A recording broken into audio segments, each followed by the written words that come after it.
Wakili dari BKM Ridho juga tidak lupa mengucapkan jazakumullahu khair yang setinggi-tingginya kepada jamaah yang sudah berkenan hadir untuk menghadiri tausiah akbar ini. Baiklah jamaah sekalian, kita tidak lagi berpanjang kalam, langsung saja kita dengarkan bersama-sama tausiah akbar pada zuhur yang berbahagia ini yang akan disampaikan oleh Al-Ustaz Sahibul Fadilah wal Karamah Al-Ustaz Babe Haikal Hasan. Kepada beliau al-waktu wal makan falyatafaddal mashkurun. Alhamdulillah. Sebelum saya mulai, saya tawarkan dulu siapa yang mau tusuk.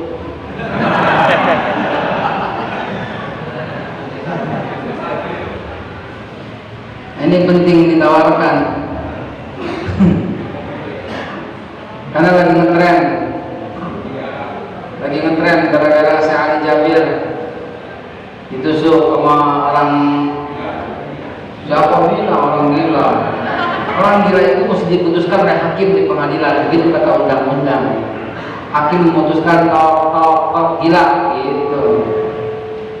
Ibu-ibu sekalian yang dirahmati Allah, saya sapa lebih dulu karena kasihan duduk sini geser sana.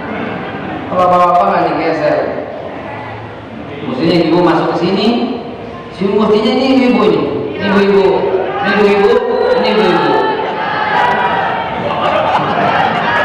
Paham maksudnya? Ini ibu-ibu semua sini, bapak di belakang. Jadi tidak ada orang yang berani menghampiri, karena yang berani semangat juang ibu-ibu itu. Tuh kan? Betul tuh? Majulah kalau berani sini.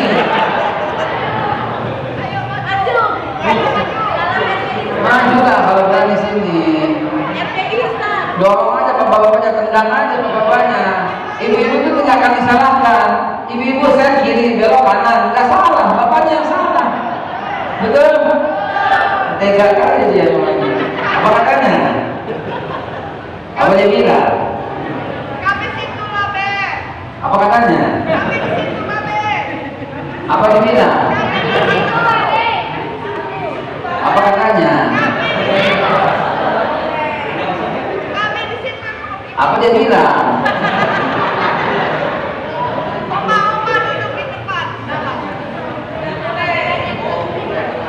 Bukan hak saya, yang hak saya menghimbau, itu pengurus yang ini nih. Dan harus diisi sama teman-teman itu FPI itu.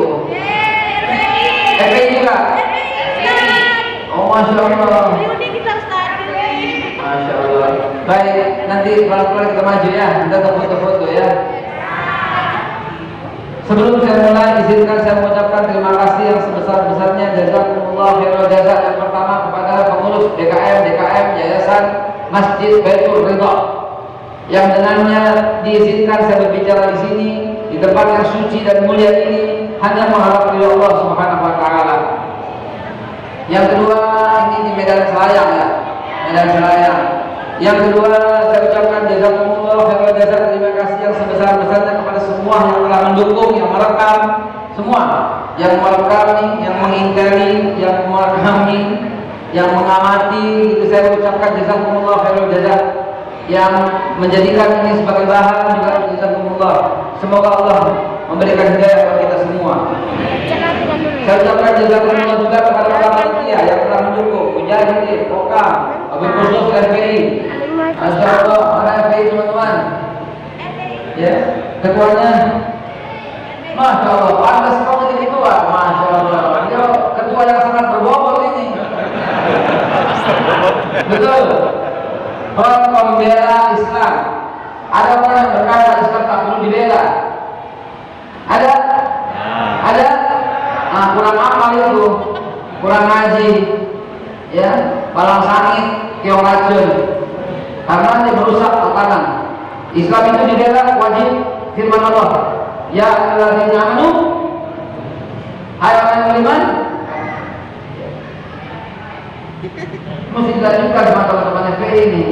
Kunu ansarullah. Perintah itu, jadilah pembela Allah. Ya, tetap FPI maju tampil. Kalau ada orang yang mau membubarkan FPI dengan alasan tak perlu dibela, nggak apa-apa, dibubarkan. Besok dibubarkan Front Pembela Islam, bikin lagi Front Penyelamat Islam, FPI lagi. Dibubarkan lagi, bikin lagi Front Pemersatu Islam, FPI lagi. Dibubarkan, bikin lagi Front Penyatu Islam, FPI lagi. Dibubarkan, bikin lagi Front Persatuan Islam, FPI lagi. Dibubarkan, bikin lagi Front Pencinta Islam, FPI lagi. Lama-lama yang bubarin mati. Hadirin menggunakan Allah, jazakallah lagi saya ucapkan kepada semua yang mendukung, kepada tuan-tuan guru yang hadir. Izinkan saya berbicara di sini karena semata-mata undangan. Wallahi wabillah, bukan orang yang lebih baik di antara antum, bukan orang yang lebih bisa di antara antum, bukan orang yang lebih paham di antara antum, tapi semata-mata menyambung silaturahim dari Jakarta ke Medan Selayang. Berikutnya jazakumullah khairan jazak. Terima kasih kepada para polisi, Pak Kapolsek ya, Kapolsek ya, Medan Selayang. Masya Allah Pak Kanit, jazakumullah, terima kasih Pak Kanit hadir, Pak Muhammad Rafi yang tadi saya sudah kenalan di sana. Salam saya untuk Pak Kapolsek. Kapolsek, salam saya dari Pak Kapolsek ya. Kalau ada waktu ingin hadir sebenarnya. Ya. Karena kalau Pak Kapolsek di Medan selalu ada durian, itu masalahnya. Durian muncul. Durian muncul. Jazakumullah, terima kasih kepada para beliau, kepada para siapa yang suka mengamankan di sini kalau di Jakarta, para beliau. Babinsa, ya. Dan semua yang saya tak sebutkan lagi satu persatu, tidak sedikit pun mengurangi rasa hormat saya kepadanya. Tadinya saya bingung mau topik apa di yang keempat di Medan ini. Tujuannya cuma satu, dengan hadir ini, dengan majelis ini, dengan pertemuan ini, dengan titik-titik dakwah ini, Indonesia semakin kuat, tidak ada lagi perpecahan, tidak ada lagi perpisahan, tidak ada lagi gontok-gontokan, semua semakin erat, semakin nyatu. Ibu-ibu yang bilang amin, bapak-bapak tidak mau menyatu, bagaimana ini? Ya Bu? Udahlah, saya selama di sana aja lah. Tujuannya cuma itu. Itu yang pertama, karena yang rawan saat ini adalah persatuan.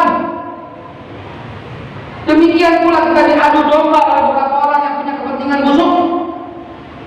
Diadu domba terus, dan bodohnya kita ikuti adu domba itu. Akhirnya kita panggil saudara dengan sebutan-sebutan yang buruk. Kita panggil saudara kita sendiri padahal dengan sebutan cebong, dengan sebutan kampret, dengan sebutan kablung sekarang. Ini kan pecah belah namanya, rasis namanya. Bukan dari akhlak Islam, bukan dari akhlaknya Rasulullah SAW. Bilal itu budak, ada pernah panggil dia budak? Bilal itu Afrika, ada pernah panggil dia negro hitam? Nggak ada saudara. Bahkan pada waktu itu Rasulullah pernah panggil Bilal dan Abu Bakar. Ini contoh nih, Abu Bakar ini Quraisy, bangsawan, kaya raya, dipanggil pula Bilal, seorang mantan budak Afrika. Apa kata Nabi? Tidak ada sedikit pun kemuliaan Abu Bakar dibanding Bilal, dari sukunya, rasnya. Tidak sedikit pun kemuliaan Bilal dibanding Abu Bakar, dari sukunya, rasnya, adatnya, semuanya. Semuanya karena takwa kepada Allah Subhanahu Wa Taala. Ini akhlak Rasul. Sedangkan kita di sini masih main kotak-kotak. Kau bukan organisasi aku bukan organisasi kamu. Kau bukan suku aku bukan suku kamu. Ini di luar daripada Nabi Muhammad SAW. Itu misi saya ke Medan kali ini, saudara. Enggak ada lagi yang namanya Batak, Sunda, Jawa, enggak ada lagi. Cina, Arab, enggak ada lagi. Semuanya warga negara Indonesia yang punya hak yang sama. Ingat, hak yang sama. Sekali lagi, hak yang sama. Ini amanah Rasulullah dalam pasal 1 Piagam Madinah yang berlaku sampai selama-lamanya. Ini amanah Nabi, dipakai di Sekjen PBB, dipakai di Deklarasi Human Rights, dipakai di Piagam Amerika, 5 undang-undang Amerika pakai itu, dipakai di Jenewa, dipakai di Swiss, dipakai di Pancasila, dipakai di Undang-Undang Dasar 45. Karena itulah Nabi Muhammad SAW yang membuat atas izin Allah Subhanahu Wa Taala menunjukkan hawa in huwa illa wahyu yuha. Makanya berlaku sampai sekarang. Makanya aneh kalau saya kemarin tanya siapa yang tahu Piagam Madinah 47 pasal, padahal nggak paham. Itu mudah-mudahan di sini paham ya. Ayo pasal 1, pasal 2 apa?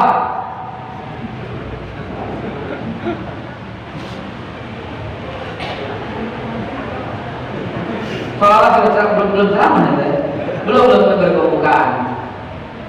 Ya Allah ya Alhamdulillah. Bismillah. Kenapa saya harus minum? Karena saya takut ada sianida. Masya Allah, kopi gayo, Medan, Sidikarang, kau buka, Arabika, Ustaz.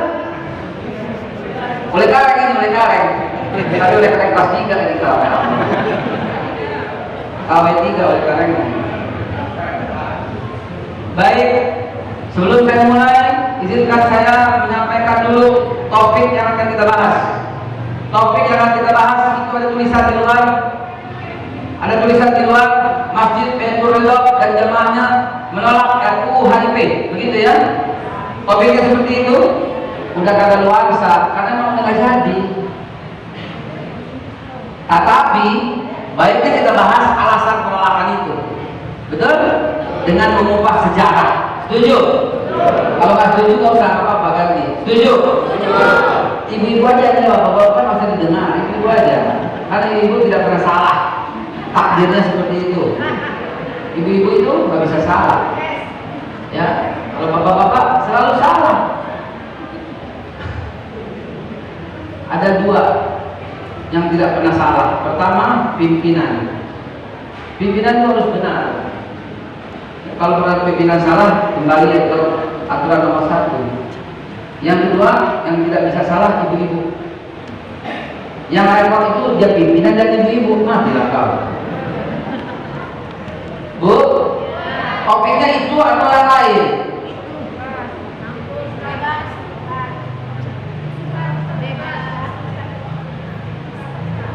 Campur. Baik kalau begitu. Campur campur. Kamu kira es ini apa? A'udzubillahi minasyaitonirrajim. Baik, saya ungkapkan sejarah tentang kemerdekaan yang ada hubungannya dengan Pancasila kita, sehingga kita semua tahu bahwa nggak pantas kita begini, nggak pantas. Kalau lihat bagaimana para pendiri negara ini mengupayakan persatuan dan kesatuan, nggak pantas kita seperti ini. Nggak pantas kita kata-katain pemerintah, nggak pantas. Nggak pantas kita kata-katain berbeda suku, berbeda agama, nggak pantas sama sekali. Itu amanat. Itu yang akan kita capai di akhir pertemuan ini. Setuju? Bismillahirrahmanirrahim. Abdul Zikri Falakannahu La ilaha illallah. Mari angkat suaramu. La ilaha illallah.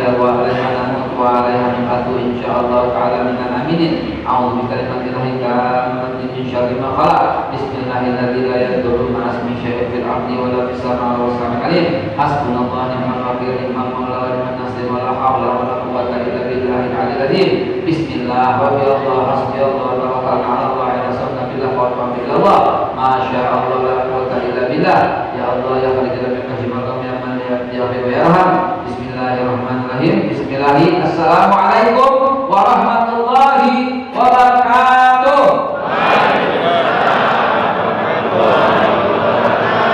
Alhamdulillahi wahdah sadaqa wa'dah wa nasara 'abdah wa 'adadahu wa hazama al-ahzaba wahdah.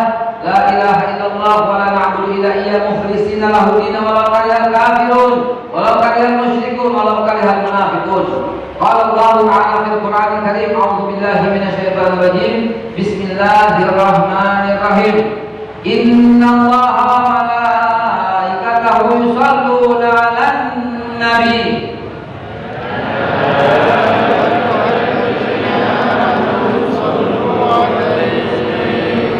Allahumma salli wa sallim wa barik alaihi.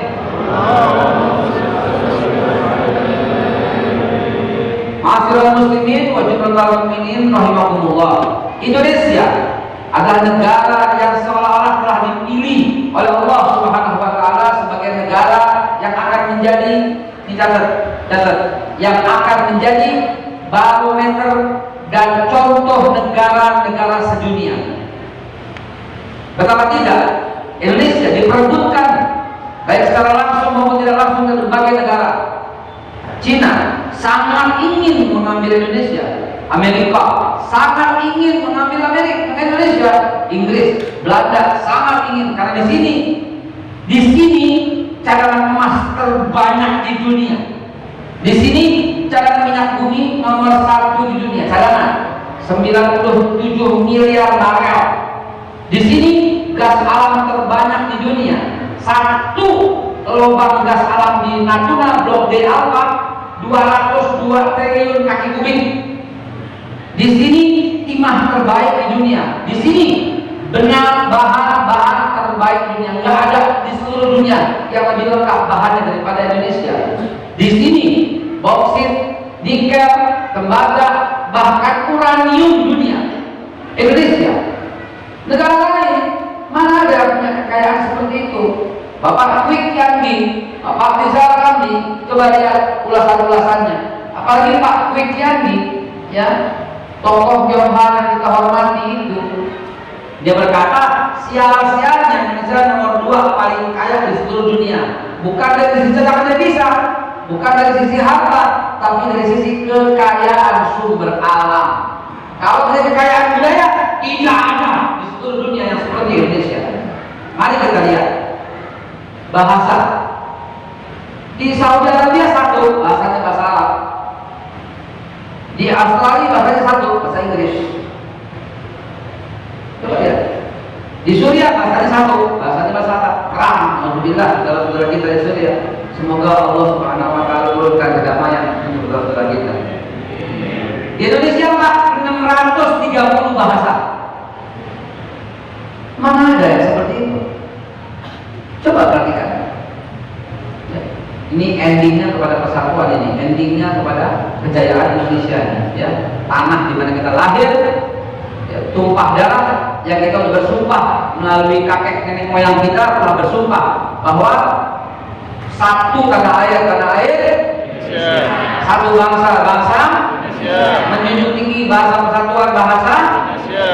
Cakep. Suku di Afghanistan ada 4 suku, 4-4-nya punya partai dan ribut. Di Palestina ada 2, di Australia ada 2, Malaysia ada 4 suku. Indonesia 714 suku dan akur kompak. Saudara-saudara kita yang tinggal di Yaman, satu agamanya Islam, ribut. Di Suriah, satu agamanya Islam, ribut.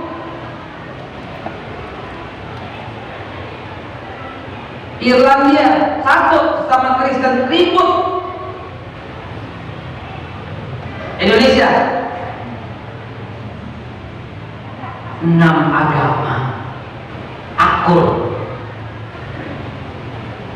Di sana paham Islam satu Saudi Arabia nggak boleh maulid, betul nggak? Yang terbuka terang-terangan nggak boleh. Di Indonesia, masya Allah, dari segi organisasinya, Nahdlatul Ulama, masya Allah, dengan perannya yang luar biasa dalam kemerdekaan maupun pencetus Pancasila. Saya katakan pencetus, nanti alasannya belakangan nanti. Nahdlatul Ulama melalui Kiai Ahmad Baik Hashim, Muhammadiyahnya, Al-Irsyadnya, Namatul Anwarnya, ya, Persisnya, masya Allah. Sekarang baru-baru bermunculan, semuanya terus berkembang terus tidak pernah berhenti. Sukunya, agamanya, pulau, negara-negara lain tidak terpisahkan, cuma satu lokasi. Indonesia berapa pulau? 13.760 pulau, dan semuanya sambung menyambung menjadi satu. Itulah Indonesia tanah airku, berjanji padamu, menjunjung tanah airku Indonesia. Masya Allah, gimana nggak gemetar hati kita? Terus jujur, gemetar nggak? Karena kita udah langka mendengarkan itu. Dulu waktu zaman kita kecil, SD, nyanyi itu baru pulang kan? Sekarang nggak ada. Sekarang Nominho, Korea, Najong, lagi meong Korea. Hadirin sekalian, maka itu ini adalah negeri Jamrud Mutu Manikam Katulistiwa yang telah Allah anugerahkan kepada kita. Jamrud Mutu Manikam Katulistiwa ini yang mesti kita jaga sekarang, Bapak Ibu sekalian. Jaganya dengan apa? Dengan Islam. Jaganya dengan apa? Dengan segala macam fungsi sesuai dengan aparat, sesuai dengan kesepakatan, sesuai dengan setiap orang yang menjaga, dengan segala macam tugasnya, dengan segala macam tanggung jawabnya setiap orang. Lihatlah di sosial media sekarang, umat Islam dikata-katain kadun. Lihatlah semua itu di sosial media, kadang-kadang kepancing, ada yang juga cebong. Ini mau jadi apa kalau begitu terus, saudara? Ya Allah, ya Allah. Bagaimana gitu loh? Pada hari ini Allah Subhanahu wa taala memanggil sebutan dengan sebutan yang buruk. Ma'asyiral muslimin wa jurratal mu'minin rahimakumullah. Mari kita kembali. Di zaman Belanda, pemudanya adalah pemuda-pemuda tangguh. Pemuda-pemuda tangguh ini tidak mau tunduk pada Belanda. Dia cinta mati dengan tanah air Indonesia. Maka dia lawan Belanda dengan sebutan merdeka. Apa kata Belanda? Kata-kata itu ekstremis. Ini ekstrem, kata Belanda. Ini ekstrem. Karena mau merdeka. Bagi Belanda, tumpuan ekstremis, radikal. Bagi Belanda, Junyahin, radikal, perempuan ekstrem. Bagi Belanda, Tuanku Imam Bonjol itu ekstrem, radikal. Bagi Belanda, karena Tuanku Imam Bonjol nama aslinya siapa? Habib itu, Habib Muhammad Syahab, itu nama asli Tuanku Imam Bonjol. Ya, ini orang-orang baru sekarang nggak ngerti main ngata-ngatain Habib aja. Siapa lu? Ya. Cucu Rasulullah Sallallahu Alaihi Wasallam. Bagi Belanda, Pangeran Diponegoro itu radikal, ekstrem. Bagi Belanda, bahkan tokoh Kristen bagi Belanda, kayak Dr. Samratulangi, itu bagi Belanda radikal. Karena dia walaupun tokoh Kristen, dia punya wawasan kebangsaan yang luar biasa. Bagi Belanda, I Gusti Ngurah Rai itu radikal, ekstrem. Maka kecintaan saya kepada negara kesatuan Republik Indonesia, kecintaan saya kepada Pancasila, berceramah dengan keras seperti ini. Ada orang yang mengatakan saya ekstrem dan radikal. Saya nggak takut, maka saya bilang, yang bilang saya ekstrem, yang bilang saya radikal, Belanda loh. Betul? Sembarangan fitnah itu loh. Kita cinta mati kepada negara ini. Kita setia kepada pemerintah. Kita mengadakan kritik, membangun untuk Indonesia lebih baik, masa nggak boleh? Betul? Selama memegang aturan satu, nggak boleh mencela, nggak boleh menghina, nggak boleh depan umum, ya, nggak boleh menyebar hoax, nggak boleh merekayasa, nggak boleh menyudutkan, nggak boleh menjaring, nggak boleh memframing. Itu bang bahaya. Tapi kalau umpamanya melawan orang yang ngatain, wajib balas tidak? Wajib dong. Kunu ansarullah kama qala Isa bin Maryam lil Hawariyyin, man ansara ila Allah qala al-Hawariyun nahnu ansarullah fa amanat ta'ifatu min bani Israil wa kafara ta'ifah fa ayyadana alladziina amanu wa atu ba'dahu zahirin. Sahabat-sahabat terus sekalian yang dimuliakan Allah Subhanahu wa taala, itulah perjuangan pada waktu itu. Enggak ada tuh. Yang penting kita mesti berdiri di atas kaki sendiri. Belanda pergi loh, gitu kan? Penjajah. Kompak pada waktu itu, makanya Allah turunkan kemampuan untuk mengalahkan penjajah. Karena cuma persatuan Pak yang bisa memerdekakan kita dengan sejati. Allah takdirkan Belanda pergi, datang Jepang dengan segala macam kekuatannya. Nggak bisa juga, kenapa? Karena kita tidak rela dikuasai oleh Jepang. Pimpinan pertama kali perlawanan terhadap Jepang itu Chotpring Aceh, pimpinan ketua Abdul Jalil, berani melawan Belanda, berani melawan Jepang. Itulah yang pertama kali. Lalu kemudian kita memaksa untuk merdeka dengan cara yang diplomatis, maka disusunlah Dokuritsu Zunbaichu Sakai yang kita kenal dengan Badan Persiapan Usaha Kemerdekaan atau BPUPKI. Maka bersidanglah BPUPKI. Kalau kita, pertanyaan dari Dr. Rajiman Wedudin Ningrat, kalau kita merdeka, apa dasar negaranya? Apa katanya? Apa kau bilang? Maka disusunlah itu. Maka Mr. Muhammad Yamin berdiri pada tanggal 30 bulan Mei. Berdiri Pak Yamin dan berkata bahwa ada 5 sila apabila kita merdeka. Nomor 1, ketuhanan yang Maha Esa. Nomor 2, kemanusiaan. Nomor 3, persatuan yang adil dan berat. Persatuan Indonesia yang keempat, rakyatan yang dipimpin oleh hikmah, kejaksaan, persatuan perwakilan itu diucapkan dengan detail oleh Pak Yamin. Nomor 5, keadilan bagi seluruh rakyat Indonesia. Digodok sampai malam, sampai tunda sidang, tok, besok lanjut.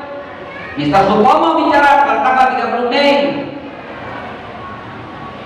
Nomor 1, kebangsaan, ketuhanan bergeser nomor 3. Godok lagi, nggak sepakat, tok, nggak sepakat. Sampai selesai.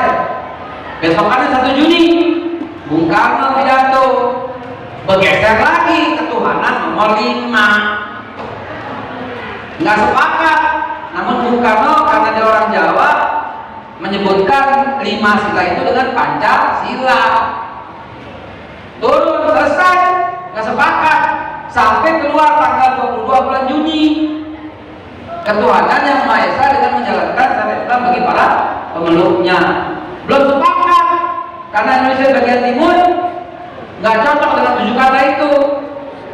Dibubarkanlah BPUPKI. Kemudian dibentuk kembali PPKI, Panitia Persiapan Kemerdekaan Indonesia. Bersidanglah. Tengah-tengah itu diproklamirkan proklamasi oleh Bung Karno. Dan kemudian besoknya sidang. Maka mulailah dibentuk Panitia 9.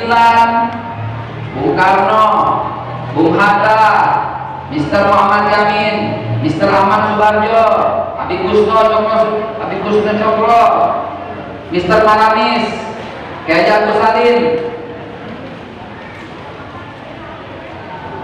Belum saya sebut siapa? Terakhir terakhir. Hatta udah, Maramis sudah. Subarjo, Ahmad Subarjo. Dan terakhir Kiai Haji Ahmad Wahid Hashim. Sidang, maka Kiai Haji Ahmad Wahid Hashim berdiri dengan berkata, Indonesia saat ini sama dengan Madinah di eranya Rasulullah Shallallahu Alaihi Wasallam. Pada waktu itu banyak agama lain yang tinggal di Madinah. Pada waktu itu ada suku-suku di Madinah. Banyak suku-suku yang berbeda. Pada waktu itu, ya, dengan segala macam perbedaan itu, baginda Nabi kita Muhammad Sallallahu Alaihi Wasallam menyusun piagam Madinah. Dimulai dengan Bismillahirrahmanirrahim dari Muhammad Rasulullah dan seterusnya, mulai disidangkan pasal 1 piagam Madinah bercerita soal kemanusiaan. Semuanya tidak boleh lagi memandang manusia dengan sukunya, dengan rasnya, dengan kelompoknya, tidak boleh. Dihapuskan mulai hari ini, kata Rasulullah SAW. Seraya beliau mengutip ayat Ayuhan Nas, Inna khalaqnakum min dzakari wa unsa wa ja'alnakum syu'uban wa qabailan lita'arafu. Inna akramakum 'indallahi atqakum. Hei manusia, kata Allah, aku nih yang menciptakan kalian dari jenis laki-laki dan perempuan, dan dengannya menjadikan bersuku-suku dan berbangsa-bangsa. Lita'arafu, untuk saling kenal. Karena itu Nabi Muhammad melarang seseorang memandang karena suku, karena ras, karena golongan, karena kulit, karena mata, karena hidung, mancung atau tidak, karena mata, sipit atau belum, karena lidah, cemara pula. Tidak ada dalam Islam seperti itu. Nabi mengajarkan inna Allah la yanzuru ila suwarikum wa libasikum walakin Allah yanzuru ila qulubikum wa a'malikum. Ini diterjemahkan dengan indah oleh Pak Wahid Hasyim sebagai kemanusiaan yang adil dan beradab. Nomor satu, la ilaha illallah.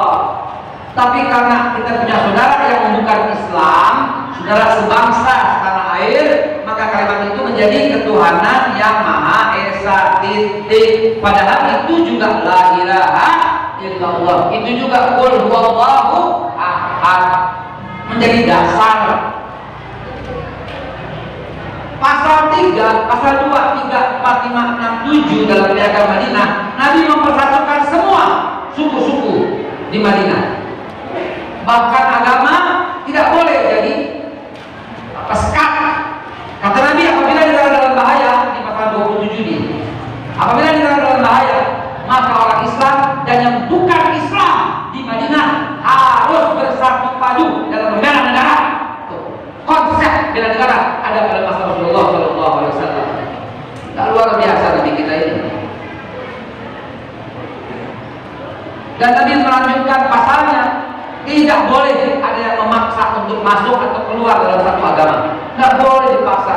Karena Nabi SAW mengucap ayat la ikraha fiddin. Qad tabayyana rusydu minal ghayy. Wa yaqul bittaghut min billah faqad istamsaka bil urwatil wuthqa. Enggak boleh maksa-maksa orang untuk masuk satu agama. Enggak boleh dipaksa. Enggak boleh dipaksa dalam setiap persoalan. Enggak boleh. Lakum dinukum.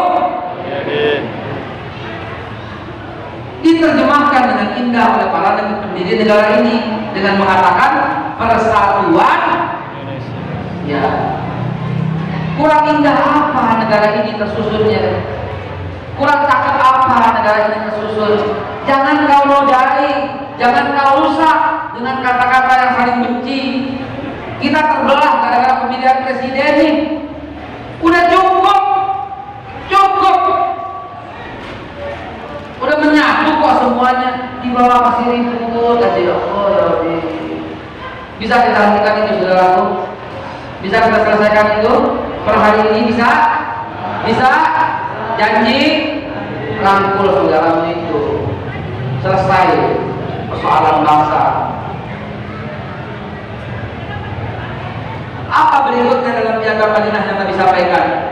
Apabila ini favorit saya nih, apabila ada satu kesepakatan antara umat Islam maupun Yahudi yang tinggal di Madinah, yang sekarang kita bilang mungkin Islam dan non-Islam, di mana kesepakatan itu membawa kemaslahatan bagi seluruh umat, maka semua orang harus mengikuti kesepakatan itu. Tuh, bagaimana enggak luar biasa? Ini kan maknanya Nabi kita Muhammad SAW mengatakan musyawarah, gitu loh. Maka diterjemahkan dengan Mr. Muhammad Yamin dengan indah dan cakep. Kerakyatan yang dipimpin oleh hikmah, kebijaksanaan dalam permusyawaratan perwakilan. Gimana gak cakep itu loh Pak? Ini susunannya Rasulullah, cuma diubah sedemikian rupa yang semuanya untuk keadilan sosial bagi seluruh rakyat Indonesia. Lah kita marah nggak kalau ada orang otak-atik Pancasila? Marah tidak? Nah di situ penyebab marahnya. Sama ketika kita marah tidak? Ketika ayat Al-Quran dihina, marah tidak? Begitu juga ketika Pancasila dihina. Kalau yang tadi bela Islam, sekarang bela negara. Sama-sama jihad, sama-sama berjuang, sama-sama syahid kalau ada masalah, kalau ada mati. Beneran? Yang bicara seperti ini adalah Hadratus Syekh Kiai Haji Hasyim Asy'ari. Tanggalnya tanggal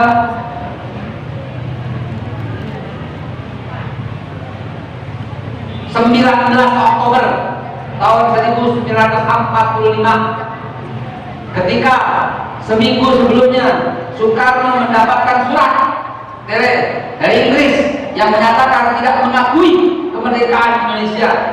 Soekarno bingung, dia mau lari kemana? Maka dia lari ke ulama.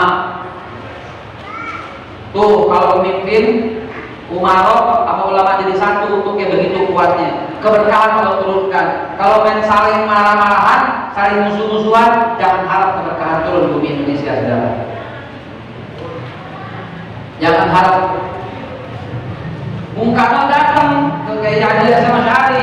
Nih ada telegram dari Inggris dengan 6.200 pasukan siap-siap datang untuk tidak mengakui kemerdekaan Indonesia, siap-siap meminta meluncuri senjata yang diambil dari Jepang.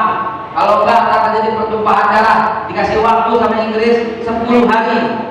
Bung Karno kelabakan dan bingung, datang kepada ulama, disuruh pulang sama Kiai Hasyim Asy'ari. Kiai Hasyim Asy'ari kemudian kumpul dengan Kiai Haji Wahab Hasbullah dan seluruh ulama-ulama dikumpulkan. Maka rapatlah mereka, keluarlah resolusi jihad. Apa itu? Nomor 1, membela negara itu hukumnya wajib. Apabila mati dalam bela negara, itu mati syahid. Apabila ada pengkhianat, mati, maka ini matinya mati kafir. Tuh, ilustrasi sederhananya begini. Ada maling di rumah ente, ada maling di rumah ente. Ente pertahankan harta, ente mati, syahid tidak? Kata Rasulullah, mati syahid. Itu harta di rumah ente pertahanan mati syahid. Apalagi harta Indonesia yang tadi saya ceritakan banyaknya kayak gitu. Bagaimana nggak syahid kita dalam membela Indonesia ini, saudara? Jangan takut, jangan pernah ada sedikit perasaan takut. Allah sediakan surga untuk kalian apabila membela negara kesatuan Republik Indonesia. Ini harus ditanami fundament. Kalau umpamanya ada komunis, kalau yang coba-coba mengganggu Pancasila, yang coba-coba mengganggu Islam, yang coba-coba hina negara, yang coba hina Islam, yang coba ganggu ayat-ayat Al-Quran, katakan kepadanya, insya Allah pala kami ini menjadi taruhan untuk membela itu semua. Kami mati satu, insya Allah Allah bangkitkan lagi 1000 pemuda-pemuda lain yang melanjutkan perjuangan kami. Jangan pernah ada rasa takut dalam hal itu, saudara. Ini penting untuk kita pegang. Radikalnya saya, ekstrimnya saya, karena cinta mati gitu loh, dengan persatuan dan kesatuan.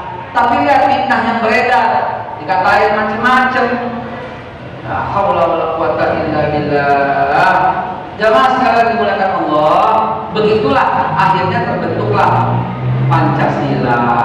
Makanya kita marah kalau ada orang yang coba-coba geser-geser ketuhanan, mau jadi nomor 3, mau jadi nomor 1. Bahkan kita tersinggung kalau ada yang berkata ketuhanannya yang berkebudayaan. Kita tersinggung kalau ada, kita tersinggung karena itu udah harga mati ditetapkan bahwa Pancasila yang sah berlaku itu tanggal 18 Agustus tahun 1745. Almarhum Buya Hamka, gurunya Nusantara, gurunya Indonesia, gurunya Singapura, gurunya Malaysia, gurunya Brunei, Haji Abdul Malik Karim Amrullah alias Buya Hamka, dalam bukunya Islam dan Pancasila mengatakan dengan sangat cerdasnya, Pancasila bagi Indonesia seperti angka 10.000. 1000. Kalau satunya digeser, ada artinya kan? Mesti di depan, kata Buya Hamka, baru 10.000-nya bernilai 10.000. Kalau 5 jadi berapa ya? Ya 0 depannya, betul? Nggak berlaku. Itu hebatnya pemikiran Buya Hamka, gampang dicerna. Artinya apa? Buya Hamka mengatakan, mau ngajarin kepada kita bahwa kemanusiaan yang adil dan beradab harus berdasarkan ketuhanan yang Maha Esa, baru berlaku. Persatuan Indonesia harus berdasarkan ketuhanan yang Maha Esa, baru berlaku. Kerakyatan yang dipimpin oleh hikmah kebijaksanaan dalam permusyawaratan perwakilan harus berdasarkan ketuhanan yang Maha Esa, baru musyawarahnya bernilai. Keadilan sosial bagi seluruh rakyat Indonesia harus berdasarkan ketuhanan yang Maha Esa. Disimpulkan lagi dalam pasal 29 Undang-Undang Dasar 45 ayat 1, negara berdasarkan ketuhanan yang Maha Ada negara kayak begitu? Waktu Bung Karno bicara di PBB, berdiri standing applause semua negara itu. Ya, nah ini yang mesti kita pertahankan, saudara. Ini mesti kita perjuangkan, saudara. Persatuan ini sudah rapuh. Ini yang mesti kita pertahankan. Negara kita ini berdasarkan tauhid. Negara kita ini berdasarkan Qul huwallahu ahad. Negara kita ini berdasarkan Tuhanan yang Maha Esa, dan tidak pernah ada niatan untuk merubah dasar negara kita menjadi dasar negara apapun sampai kapanpun, sampai hayat kita kembali. Insya Allah dengan pengertian ini kita jadi mikir kalau kita mau pecah belah saudara, betul? Kita jadi mikir kalau mau ngatain saudara, betul? Karena semuanya adalah harus kita jaga, harus kita sayang, saling asih, saling asuh. Apa kata Nabi Sallallahu Alaihi Wasallam? Apa kata Rasulullah? Wala taqabadu, wala ta'asadu, wala tadabaru, wa kunu ibadallah ikhwana. Jadilah hamba Allah yang bersaudara. Itu dia. Mudah-mudahan ceramah yang singkat ini membuat kita semakin sadar bahwa Rasulullah Sallallahu Alaihi Wasallam adalah manusia paling jenius, manusia paling cerdas, manusia paling agung dalam menyelenggarakan negara, dalam menyelenggarakan keluarga, dalam sebagai kepala negara, sebagai pedagang, sebagai banker, sebagai bankir, sebagai kepala pegadaian, sebagai eksportir dan importir, beliau semua ada pada dirinya. Sebagai seorang bapak, sebagai seorang kakek, sebagai seorang suami, ada pada dirinya Sallallahu Alaihi Wasallam. Mudah-mudahan ini membawa pencerahan buat kita semua. Terima kasih, jazakumullah khairan jazaa. Alhamdulillah wa ajmain. Apa pertanyaan silakan. Gak ada, alhamdulillah.